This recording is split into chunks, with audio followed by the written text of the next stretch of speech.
Telephone, Satyajit Ray.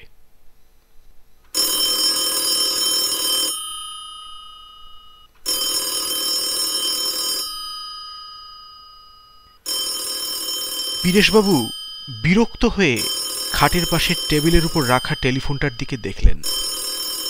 টেলিফোনের পাশেই ঘড়ি, তাতে 12টা বাজে, রাত 12টা। বীরেশবাবু সবে হাতের বইটা বন্ধ করে ঘরের বাতিটা নেবাতে যাচ্ছিলেন, এদিকে টেলিফোনটা বেজেই চলেছে। বীরেশবাবু রিসিভারটা তুলে নিলেন। হ্যালো, 465176? ইয়েস। বীরেশবাবু আছেন?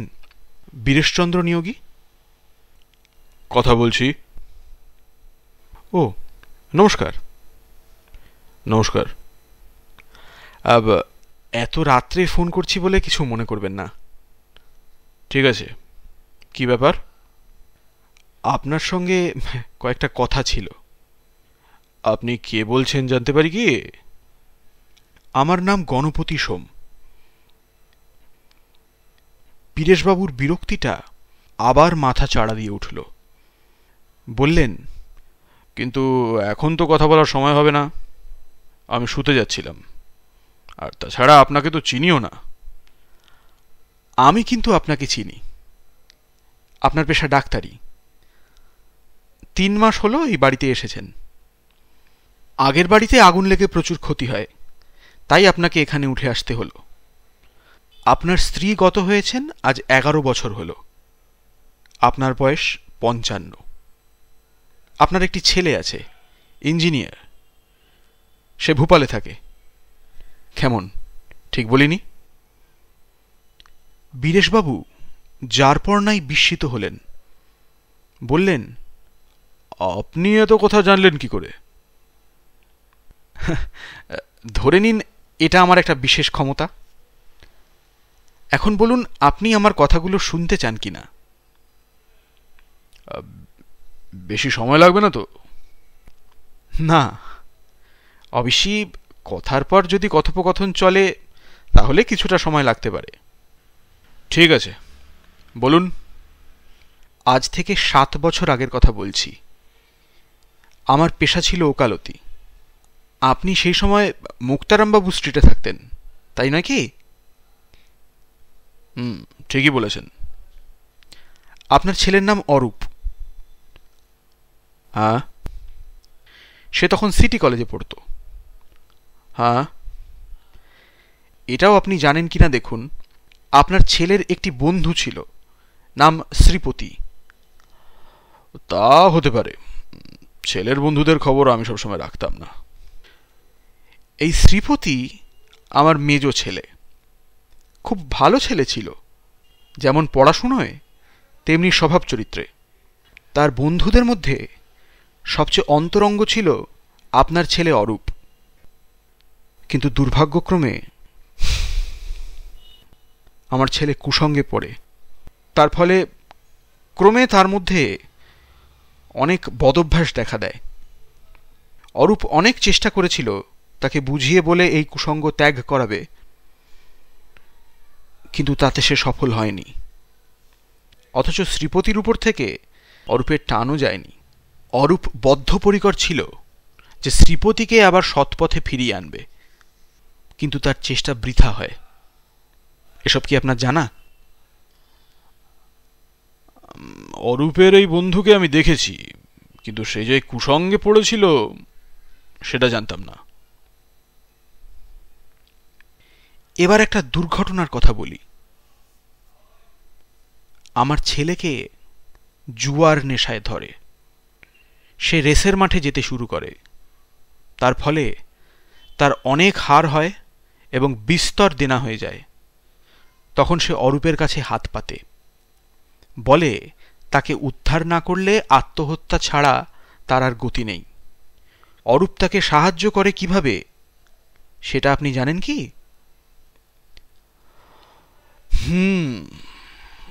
এখন বুঝতে পারছি। কি বুঝছেন? আমার বাড়িতে সিন্ধুকে একটা অতি মূল্যবান জিনিস ছিল। এটা আমার ঠাকুরদার সম্পত্তি, একটা হীরের আংটি। হ্যাঁ, আপনার ঠাকুরদাদা ছিলেন চণ্ডীপুর স্টেটের রাজার গৃহচিকিৎসক। রাজাকে একবার দুরারোগ্য ব্যাধির হাত থেকে বাঁচিয়েছিলেন বলে রাজা খুশি হয়ে তাকে এই আংটিটি দেন। ঠিক বলিনি? ঠিক। এই আংটিটি সিন্দুক থেকে বার করে আপনার ছেলে আমার ছেলেকে দিয়ে দেয়। আশ্চর্য ব্যাপার, আমরা এই আংটি অন্তর্ধান রহস্যের কোনো কিনারা করতে পারিনি, পুলিশও পারেনি। পারবে কি করে? আপনার ছেলে এত ভালো, তাকে আপনারা সন্দেহ করবেন কি করে? তা তো বটেই। সেই আংটি কিন্তু আমার ছেলের কাছেই থেকে যায়। আংটিটা তার এত ভালো লাগে যে সে সেটা হাতছাড়া করতে চায় না। শেষটায় আমি ছেলের অবস্থা জানতে পেরে মহাজনের কাছ থেকে টাকা নিয়ে তার দেনা শোধের ব্যবস্থা করি। সেই আংটি কি এখনো আপনার ছেলের কাছেই আছে? হ্যাঁ, কিন্তু সেটা সে আপনাকে ফেরত দিতে চায়। তার আংটির শখ মিটে গেছে। আংটি ফেরত দিয়ে সে কলঙ্কের হাত থেকে রেহাই পেতে চায়। তাছাড়া আপনার ছেলের মনেও একটা গ্লানি রয়েছে, সেটাও দূর করা দরকার। তা আপনার ছেলে কি আমার সঙ্গে দেখা করতে চায়? হ্যাঁ, এবং এখনই। সে রওনা হয়ে গেছে। এতক্ষণে সে প্রায় আপনার বাড়ি পৌঁছে গেছে। তার নাম যেন কি বললেন? শ্রীপতি। আর আপনার নাম গণপতি? হ্যাঁ। আপনাদের নাম কি সম্প্রতি খবরের কাগজে বেরিয়েছে? তা বেরিয়েছে। দাঁড়ান দাঁড়ান, মনে করতে দিন। করুন, সময় নিন। বীরেশবাবুর একটু ভাবতেই মনে পড়ল। বললেন, মনে পড়ছে, কালকের কাগজেই বেরিয়েছে আপনাদের নাম। ব্যারাকপুর ট্রাঙ্ক রোডে একটা গাড়ি আর লরিতে সংঘর্ষের ফলে গাড়ির 3 জন যাত্রী তৎক্ষণাৎ মারা যান। তার মধ্যে একজন গাড়ির চালক আর 2 জন বাপ ও ছেলে। নাম গণপতি সোম আর শ্রীপতি সোম। আপনি ঠিকই বলছেন, আমি সেই গণপতি সোম। আপনি আপনি তার মানে? তার মানে আপনি যা ভাবছেন তাই। কিন্তু কিন্তু কিন্তু এ যে অসম্ভব। কেন অসম্ভব হবে? দেখুন তো, আপনি কোনো শব্দ শুনতে পাচ্ছেন কিনা? হ্যাঁ হ্যাঁ, পাচ্ছি। কি শব্দ? কি যেন আমার নিচের দরজায় টোকা মারছে। নিস্তব্ধ রাত্রে বীরেশবাবু স্পষ্ট শুনতে পেলেন সে শব্দ।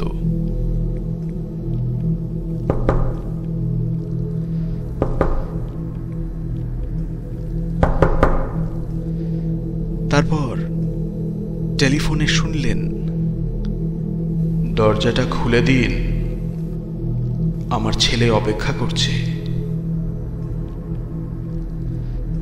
না না না না, আমি দরজা খুলবো না। আমি দরজা খুলবো না। আমি দরজা খুলবো না।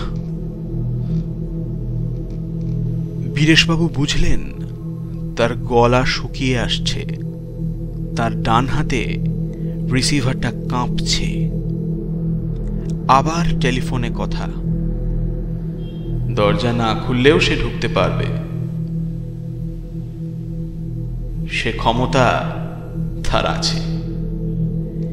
এবার শুনুন তো, কোনো আওয়াজ পাচ্ছেন কিনা?